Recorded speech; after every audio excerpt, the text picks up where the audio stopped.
আমাৰ অনুদান আঁচনি লাগিবই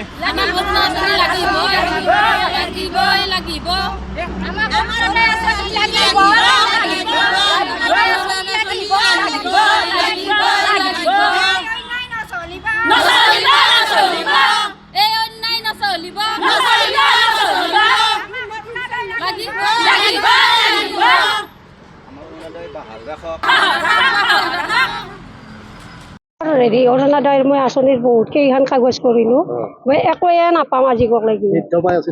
বৃদ্ধৰো নাই আকৌ নাপাম বিধৱা আৰু মোক ক'ত দিব নাপাম আকৌ নাপালেও যিটো মানে আমি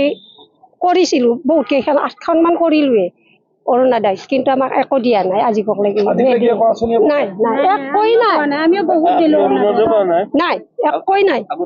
আগতেও পোৱা নাই মই 8খনমান কৰিলোৱে আমি 852 টকাৰ পৰা অৰুণোদয় পাইছিলো সেই দি আমি পৰিয়ালটো কিবা এটাত খতিছিল আৰু সেইখিনি পইচাই কিন্তু নতুন আন ৰিলিজ চলাল তাতে আমি মানে কিবা এটা ডকুমেণ্টছ দিবা দিলে অমিয়নাথৰ তাত আমি সেইখিনি দিয়াৰ পিছত এতিয়া এখন লিষ্ট ওলাইছে যে তাত আমাৰ নাম নাই জালমিপাৰাৰ নাম নাই আৰু তাতে অমিয় মানে অমিয় বুথ মেম্বাৰ প্ৰেচিডেণ্ট কাটি দিছে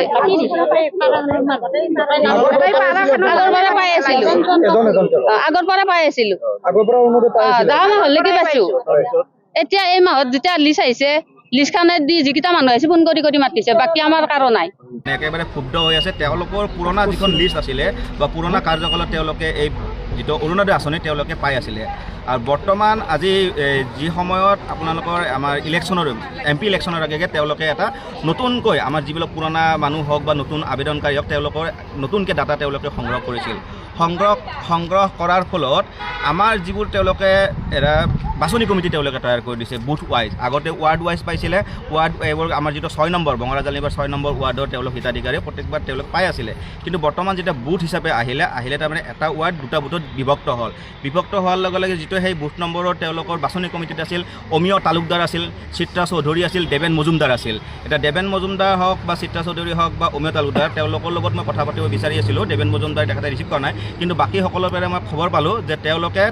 এই যিখিনি হিতাধিকাৰী আছিলে অমিয় তালুকদাৰৰ হাতত নতুনকৈ তেওঁলোকে ফৰ্মবিলাক তেওঁলোকে পূৰণ কৰি আহিছিলে এতিয়া কথা হ'ল এওঁলোক যিখিনি পুৰণা হিতাধিকাৰী তেওঁলোকৰ নামবোৰ কাটি তেওঁলোকৰ যি সেই চুপাৰত মোৰ ক'ব লগা নাই যিসকল তেওঁলোকৰ চুপাত গোটেইখিনি মানুহ পাইছে মোৰ একো তেওঁলোকৰ আপত্তি নাই কাৰণ তেওঁলোকৰ প্ৰকৃত হিতাধিকাৰী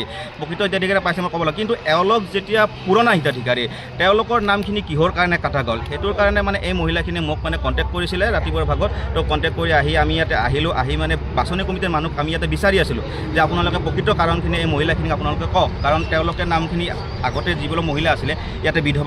বিধৱা মহিলা আছে বৃদ্ধ মহিলা আছে আৰু যিবোৰ মানে হাজবেণ্ডবোৰ চিকিউৰিটিৰ কাম কৰে হাজিৰা কাম কৰে কোনো ধৰণৰ চৰকাৰী চাকৰিৰ ব্যক্তি নাই তো তেনেকুৱা ধৰণৰ মানুহৰ নাম কাটি প্ৰথমতে বিজেপি চৰকাৰ হওক বা বিজেপিৰ যিবোৰ প্ৰতিনিধি আছে তেওঁলোকে কি মানে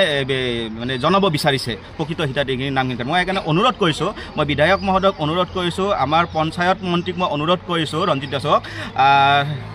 তেওঁলোকে যেন মানে আমাৰ যিখিনি প্ৰকৃত হিতাধিকাৰী আছে তেওঁলোকৰ নামবোৰ যেন বাহাল ৰাখে